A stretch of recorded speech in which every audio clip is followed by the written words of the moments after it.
개발협력실에서 근무하는 김태경 과장입니다. 이번 이 EIPP 프로젝트는 KSP를 통해서 발굴을 해서 EIPP로 연계된 최초의 사례로 보시면 될 것 같습니다. 사업 전반에 대해서 간단히 소개를 드리겠습니다. 이제 세계 곳곳에서 여러 가지 기후 위기도 많이 일어났는데요. 이런 위기를 타개를 하기 위해서 전 세계 대부분의 국가에서 이제 혁신 분야에 대한 육성을 강화하고자 다양한 프로젝트들을 기획을 하고 있습니다. 특히 이제 인공지능이라든가 아니면 그린 에너지, 스마트 시티와 같은 그런 프로젝트들이 대표적이라고 할 수 있습니다. 이제 협력국들을 대상으로 해서 다양한 인프라성 사업을 집중적으로 지원을 하고 있습니다. 이런 배경에서 우리 한국의 기획재정부에서는 수원국의 디지털 그린 등 혁신 분야의 개발을 지원을 하고 대규모 인프라나 경제 협력을 확대를 하여서 이를 통해서 우리 기업의 해외 진출을 지원할 수 있는 새로운 형태의 프로그램인 경제혁신 파트너링 프로그램을 2020년부터 출범을 했습니다. 올해부터 이제 케냐가 이제 새롭게 추가가 되어서 총 3개국을 대상으로 해서 사업을 진행을 하고 있습니다. 이 EIPP 사업은 개발 인프라성 개발이라든가 경제 성장의 여지가 충분한 그런 나라들 중에 일부를 선정을 하여서 그 해당 국가에 중점적으로 약 5개에서 10개의 자문 사업을 집중적으로 지원을 하는 사업이라고 보시면 될 것 같습니다. 실제적인 인프라를 구축을 하는 것을 목적으로 하고 있는 사업으로 보시면 될 것 같습니다. 특정 주제에 국한이 되지 않고 다양한 섹터의 정책 자문도 진행을 한다고 보시면 될 것 같습니다. 케냐는 약 연 5에서 7% 정도 꾸준하게 성장을 하고 있는 동아프리카에서 가장 중심적인 국가라고 보시면 될 것 같으시고요. 특히 특징적인 부분은 ICT 분야에서 세계 선두적인 기술을 보유하고 있습니다. 휴대폰으로 모바일 결제를 하는 이러한 기술을 전 세계 최초로 도입을 한 나라가 케냐입니다. 이 엠페사를 통해서 어떤 구멍가게에서 물건을 구입을 하는 게 더 이상 특별한 일이 아니고 굉장히 일반적으로 진행이 되는 그런 국가라고 보실 수 있습니다.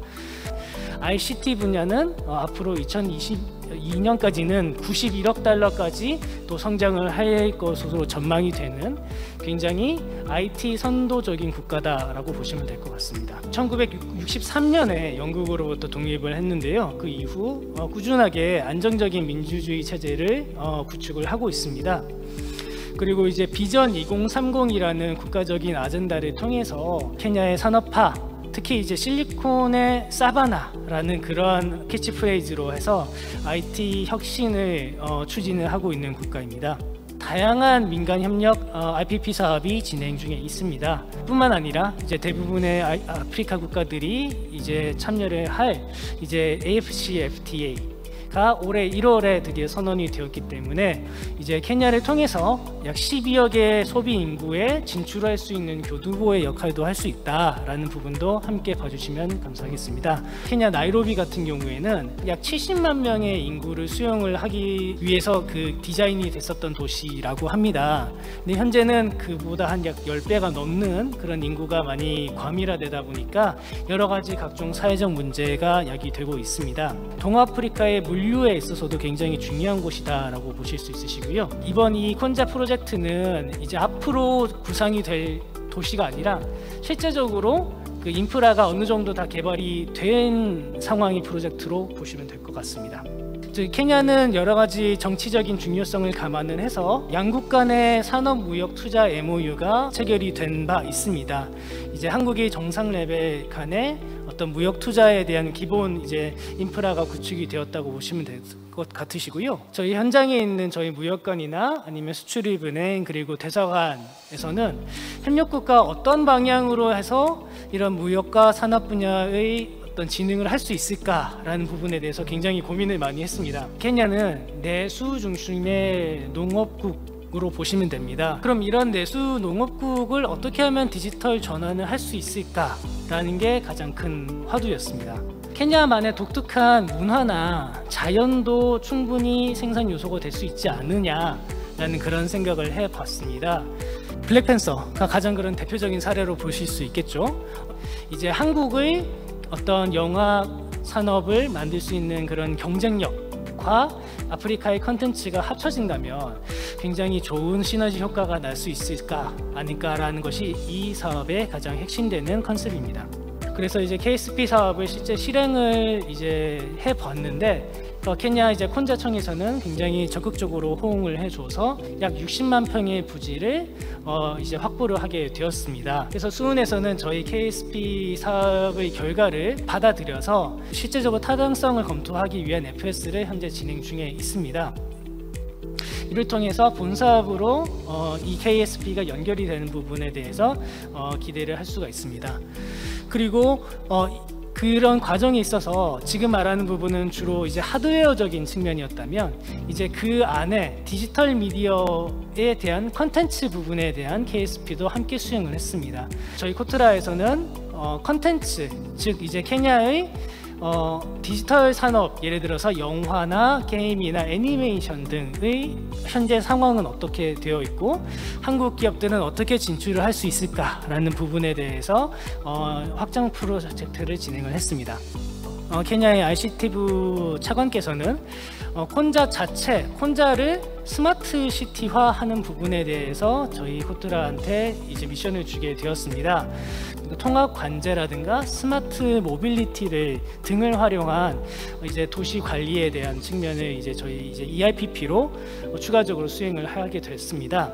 현재 지금 우리가 진행된 프로젝트의 과업은 통합 관제 센터나 스마트 모빌리티 또는 이를 파생되는 여러 가지 스마트 시티 관련된 프로젝트이니까요.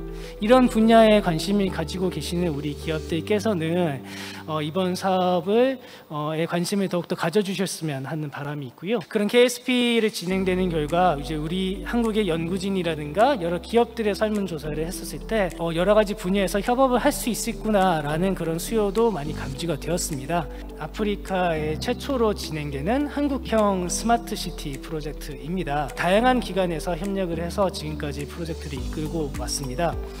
이를 통해서 부지도 이미 확보가 된 상황이고요. 앞으로는 EIPP로 이 사업을 확장을 할 단계에 있습니다. 이제 앞으로 2년, 3년 차까지 사업이 연계가 되어 있기 때문에 우리 기업들께서 여러 가지 수요를 주시거나 협의를 해서 앞으로 더 유망하고 더 실제적으로 성과가 날 수 있는 프로젝트를 선별을 하는 과정에 앞으로도 진행할 예정에 있습니다. 콘자 청장께서는 저희한테 이 콘자를 아프리카에서 넘버1 스마트 시티로 만들고 싶다라는 그런 포부를 밝히셨습니다.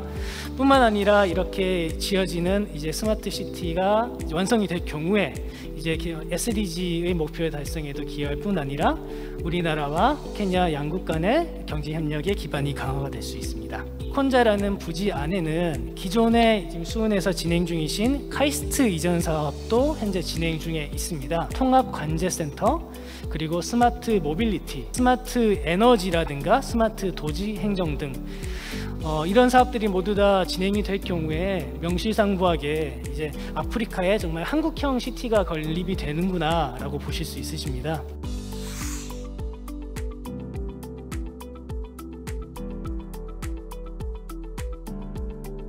이번에 저희가 진행되는 케냐 프로젝트가 KSP에서 EIPP로 진행된 최초의 사례로 보시면 될 것 같으신데요. 팀 코리아라든가 여러 가지 연계라는 부분을 강조를 하고 있으니 앞으로는 KSP를 통해서 EIPP로 확장되는 그러한 다양한 사업들을 기대해 볼 수 있을 것 같습니다.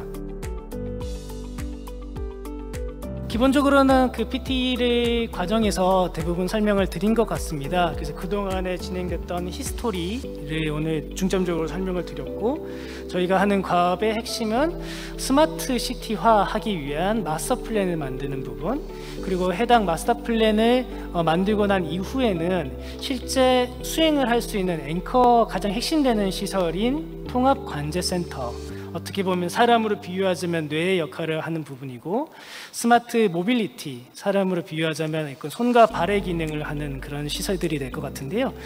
콘자 쪽에서도 가장 희망을 하고 우리 기업의 측면에서도 가장 그 경쟁력이 있는 두 가지 프로젝트로 우선은 진행을 할 예정입니다. 하지만 앞으로 이제 2년차, 3년차에서도 더 연관된 더욱더 어떤 의미가 있는 그런 프로젝트로 확장을 해서 추진할 예정입니다. 기업의 규모에 대한 제약사항은 없습니다. 중소기업이라든가 아니면 뭐 학계 그리고 연구기관들 아니면 뭐 대기업 모두 일단은 KSP와 EIPP 사업에 참여를 하실 수 있으신데요.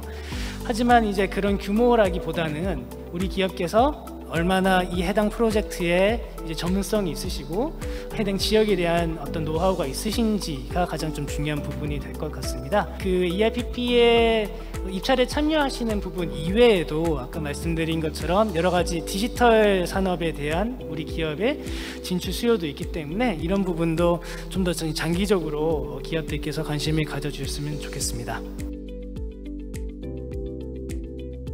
말씀드린 것처럼 현재 이 EIPP 과업은 그 케냐 쪽과 세부적으로 이제 사업 범위의 과정을 협의하는 단계에 있습니다. 그래서 오늘 그 구체적인 정보를 드리지 못했던 부분에 대해서는 개인적으로 유감으로 생각을 하고요.